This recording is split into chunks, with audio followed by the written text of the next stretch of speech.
Le peuple a droit à des informations équilibrées. En voici un exemple concret. En Yougoslavie, depuis la guerre d'agression de l'OTAN initiée par les États-Unis en 1999 et déguisée en aide humanitaire, le taux de mortalité a augmenté de 2,5% par an. Chaque jour, un enfant tombe malade d'un cancer. Le déclencheur en est l'utilisation dans cette guerre contraire au droit international de munitions à l'uranium. De fines particules radioactives, également appelées poussières de mort, sont répandues dans tout le pays et atteignent les gens par l'air qu'ils respirent, l'eau potable et la nourriture. Cependant, les politiciens et les médias n'informent même pas la population de l'étendue de la contamination, bien que ce soit une condition de base pour les processus de prise de décision personnelle, tels que le choix d'un lieu de résidence, la planification familiale ou les investissements. En fin de compte, cette stratégie de désinformation et de dissimulation ne profite qu'à l'OTAN, dirigée par les États-Unis, qui n'est ainsi pas tenu responsable de ces crimes de guerre à effet durable. Ces faits et d'autres similaires sont certainement l'une des raisons pour lesquelles, selon une récente étude indépendante, 77% des Américains accusent les médias grand public de diffuser des fake news, c'est-à-dire des reportages imaginaires et mensongers.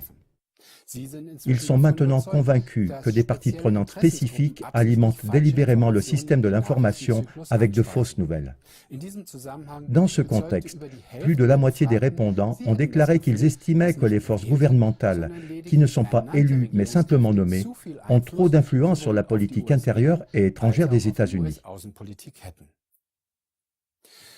Le journaliste allemand critique littéraire et théâtral, Karl Ludwig Börne, 1790-1837, a très précisément exprimé cet état de désinformation à travers la politique et les médias il y a 200 ans. La lumière qui répand ce qu'on appelle des messages officiels n'est souvent rien d'autre qu'un feu follet qui nous conduit dans les marais.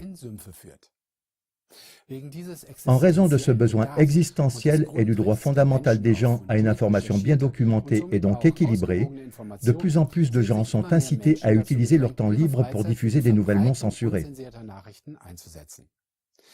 De cette façon, ils veulent remédier à la rétention d'informations, à l'unilatéralité grave et parfois à la création de mensonges dans la couverture médiatique. Rien que dans CLA TV, des centaines de milliers d'heures de travail ont déjà été investies par des milliers de collaborateurs. Avec plus de 12 000 émissions, la chaîne en ligne est devenue un ouvrage de référence complet, aux possibilités incroyables. Comment fonctionne CLA TV? Quelles nouvelles fonctions sont déjà prévues? Pourquoi nos archives sont une mesure concrète contre la falsification des nouvelles et de l'histoire? Et comment vous pouvez nous soutenir?